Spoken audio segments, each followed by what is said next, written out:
یہ سب سے بہترین ایک گولی ہے جو ہم دیتے ہیں کہ پارٹیز کو ہم تھانے میں بند کر دیتے ہیں. اس سے کیا ہوتا ہے، بیسیکلی طور پر ان کا غصہ، ان کا طیش وہ کم ہو جاتا ہے.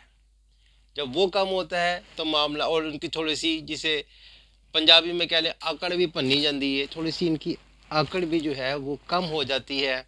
اور جب ان کو تھانے کی ہوا کھانی پڑتی ہے، جب ان کو سلاخیں نظر آتی ہیں، جب ان کو پابند سلاسل کر دیا جاتا ہے، جب ان کو احساس ہوتا ہے کہ اب تو ہم اس وقت قید میں ہیں اور ہم کس پریشانی میں ہیں، اور یہ پریشانی اگر آگے بڑھی تو ہمیں مزید زیادہ پریشانیاں ہوگی.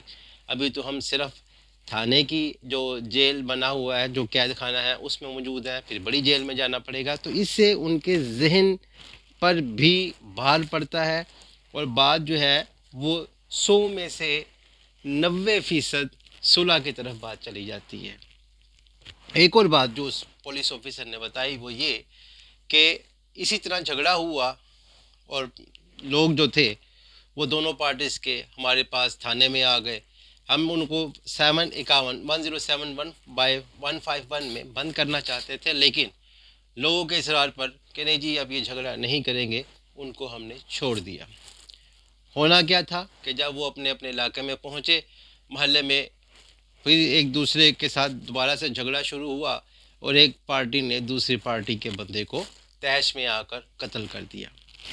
تو کیا ہی بہتر ہوتا اگر وہ پولیس آفیسر 107/151 کے تحت دونوں پارٹیز کو تھانے میں اگر بند کر دیتا تو یہ ناقابل تلافی نقصان نہ ہوتا.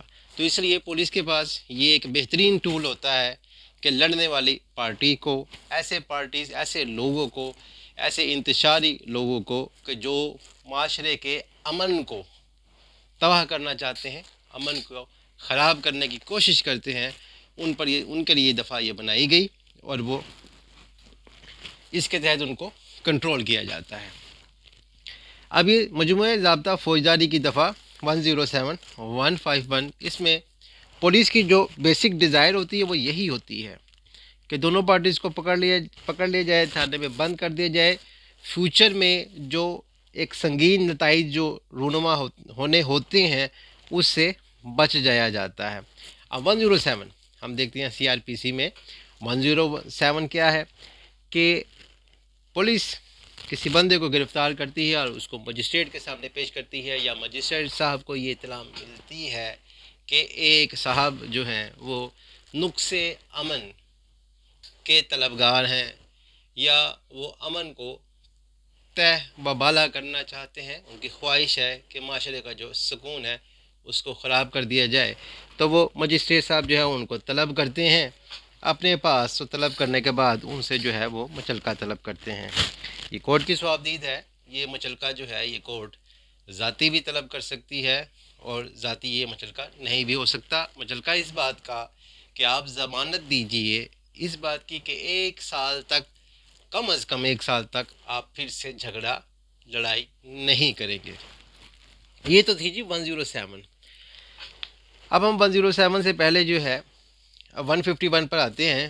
151 پر آنے سے پہلے جو ہے ہم پہلے دیکھتے ہیں 149 کو کہ 149 کیا تھا، کیونکہ یہ اس کے ساتھ مکس اپ ہے، اس لیے 149 کو بھی ایکسپلین کرنا ضروری ہے. یہ ایک پولیس آفیسر کی ڈیوٹی ہوتی ہے کہ جب بھی کوئی قابل دست اندازی جرم ہوتا ہے تو وہ اس کی اطلاع اپنے سینئر آفیسر کو دے. یہ سینئر آفیسر کو دے. یہ 150 ہے، سوری میں 149 بول دیا اس کو. یہ 150 ہے کہ جب اس قسم کو کوئی پلاننگ ہو رہی ہو تو وہ اطلاع اپنے کسی سینئر آفیسر کو دے. تو یہ 150 ہے.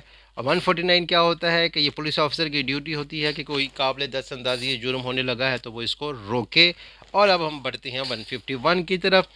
اگر پولیس آفیسر کو یہ یقین ہو کہ کوئی قابل دست اندازی جرم ہو سکتا ہے یا ہونے والا ہے، یا انٹرفیئر نہ کی گئی، اس شخص کو یا ان اشخاص کو یا اس گروپ کو، ان گروہوں کو اگر روکا نہ گیا تو کچھ ایسا نقص امن کا تو خدشہ ہوگا ہی، کچھ ناقابل تلافی نقصان بھی ہو سکتا ہے. تو 151 کے تحت یہ پولیس آفیسر کارروائی کرتا ہے اور ایسے لوگوں کو جیل میں نہیں بلکہ پہلے تھانے میں بند کرتا ہے.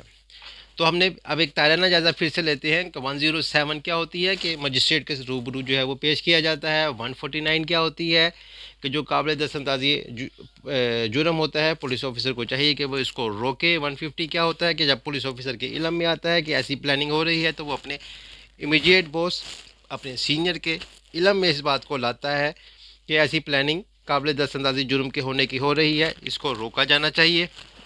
اور پھر جب پولیس آفیسر کو یہ یقین ہو جائے کہ اگر ان لوگوں کو, ان اشخاص کو نہ روکا گیا تو ناقابل تلافی نقصان ہوگا, نقص امن کا خطرہ ہے, تو 151 کے تحت 107 اور 151 ان دونوں کو ملا کر ان دونوں کے تحت اس گروپ کو یا ان انتشاری لوگوں کو بند کر دیا جاتا ہے. اس کے بعد قانون کے منشا کے مطابق 24 آورز کے اندر جو علاقہ مجسٹریٹ ہے اس کے پاس, اس کے سامنے ان کو پیش کیا جاتا ہے, وہاں پہ یہ اپنے مچلکے پیش کرتے ہیں, پھر ان کی رہائی ممکن ہوتی ہے. تو مجھے امید ہے آپ لوگ سمجھ گئے ہوں گے کہ 753 جس کو 107/151 ہے یہ کیا ہوتی ہے. تو دوستو آج کے لیے اتنا ہی, پھر کسی ٹاپک کے ساتھ حاضری خدمت ہوں گا.